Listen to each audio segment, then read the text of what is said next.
Terima kasih Anda masih bersama kami. Bagi Anda yang baru saja bergabung, kami hadirkan kembali 3 berita utama hari ini.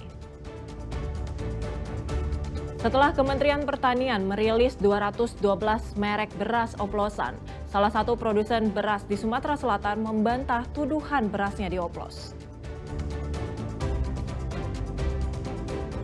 Keluarga nelayan yang ditembak saat tengah melaut di perairan Banyuasin meminta pertanggungjawaban ke POM Angkatan Laut Palembang.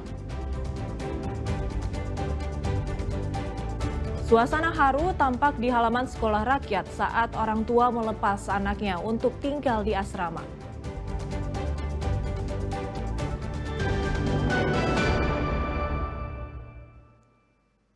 Diduga kurang berkonsentrasi saat berkendara, seorang pengemudi ojek online menghantam bagian belakang sebuah truk tangki.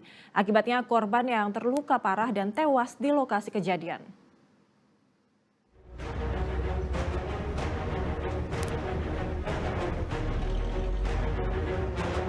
Jasad pria mengenakan jaket ojek daring ini dievakuasi warga di tepi jalan raya ke sebuah ambulan. Tubuh pria yang diketahui bernama Richard, warga Kebun Bunga Palembang itu menghantam bagian belakang sebuah truk tangki yang terparkir di tepi jalan Lingkar Pembulutan, Kabupaten Ogan Ilir pada Senin sore. Akibatnya korban tewas di lokasi kejadian dengan penuh luka parah di tubuhnya. Kejadian bermula saat korban berkendara dengan kecepatan tinggi dari arah Palembang menuju gerbang tol Palindra. Namun saat melintas di lokasi kejadian, tiba-tiba sepeda motor korban oleng ke kiri hingga menabrak truk tangki yang tengah terparkir. Kuatnya benturan membuat korban sempat terpental dari atas kendaraannya. Itu ini apa tuh nomor tangki itu kan?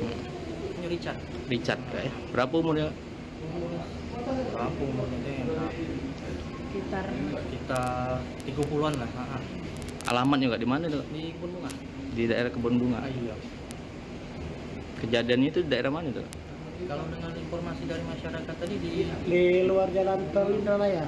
luar Di Pegayut. daerah Pegayut ya. Berarti masuk OI tuh ya. Iya. Usai menjalani visum di RSUD Bari, jasad korban langsung dibawa oleh pihak keluarga ke rumah duka untuk dimakamkan. Kasus kecelakaan ini telah ditangani oleh unit Gakum Satlantas Polres Ogan Ilir. Edi Ruansyah melaporkan dari Kabupaten Ogan Ilir.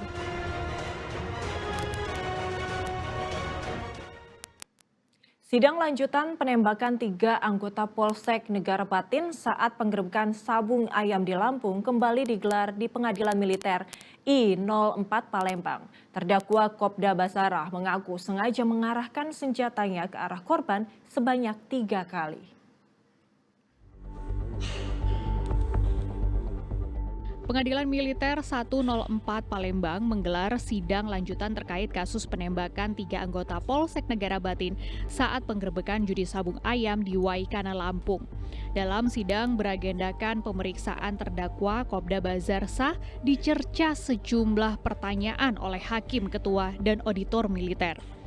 Terdakwa diminta menjelaskan kronologis penembakan hingga hilangnya nyawa ketiga korban. Dalam keterangannya, terdakwa berdalih menembak ketiga korban karena ingin membela diri.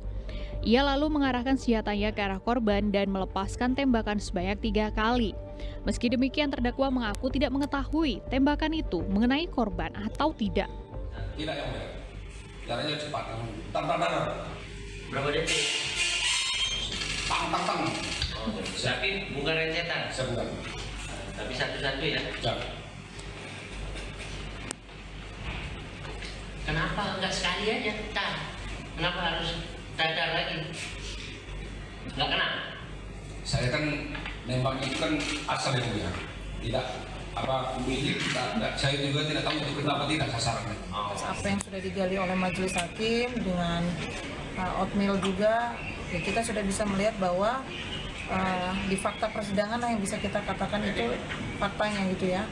Kalau dari hasil penyidikan, kemudian hasil rekonstruksi itu memang kita sudah duga itu jauh dari yang sebenarnya gitu. Jadi hari ini kita cukup puas menggalinya majelis hakim dan mudah-mudahan nanti ke depannya terhadap tuntutan, kemudian terhadap putusan nanti benar-benar sesuai dengan harapan. Penembakan yang dilakukan Kopda Bazarsah mengakibatkan 3 anggota Polsek Negara Batin gugur saat melakukan penggerebekan di arena sabung ayam Waikanan, Lampung. Dalam dakwaannya, auditor militer mendakwa Kopda Bazarsah dengan pasal tentang pembunuhan berencana, subsidiar tentang pembunuhan, kepemilikan senjata api, dan senjata ilegal, serta tentang tindak pidana perjudian. Dedi Irwansyah melaporkan dari Kota Palembang.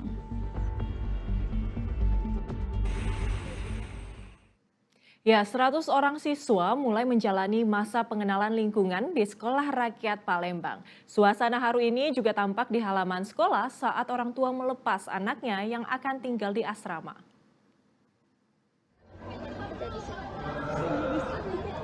Tangis sedih ditinggal anak yang harus tinggal di asrama tampak dari pasangan ibu dan anak ini.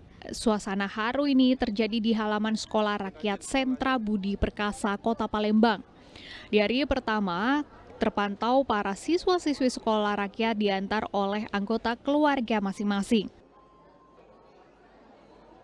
Orang tua juga membantu anak-anak merapikan perbekalan mereka sebelum masuk dalam asrama. Sebelum masuk ke asrama, petugas melakukan cek kesehatan meliputi pemeriksaan tekanan darah serta pemeriksaan fisik terhadap siswa. Dalam pemeriksaan fisik jasmani, siswa diminta berlari keliling asrama untuk mengukur kemampuan siswa.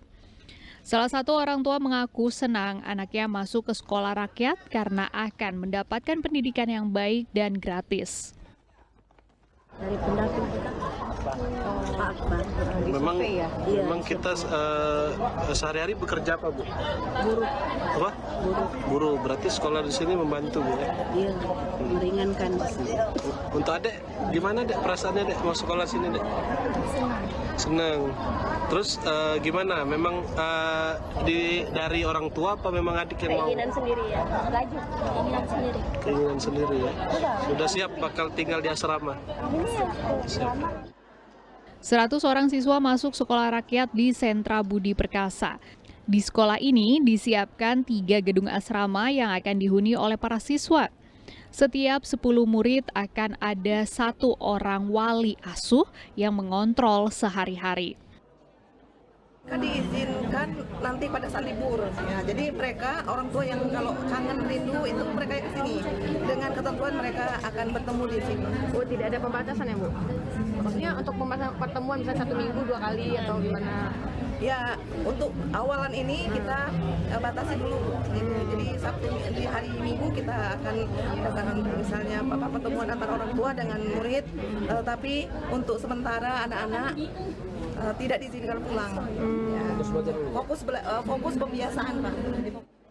Terdapat 2 kurikulum yang akan diterapkan di sekolah rakyat, yakni kurikulum asrama dan kurikulum sekolah biasa, agar dapat meningkatkan bakat-bakat anak. Muhammad Ardi melaporkan dari Palembang. Laporan tersebut mengakhiri berita Sumatera Selatan hari ini. Jangan lupa pastikan Anda subscribe channel YouTube Liputan 6 SCTV Daerah. Saya Gisa Febila pamit, selamat beraktivitas dan sampai jumpa.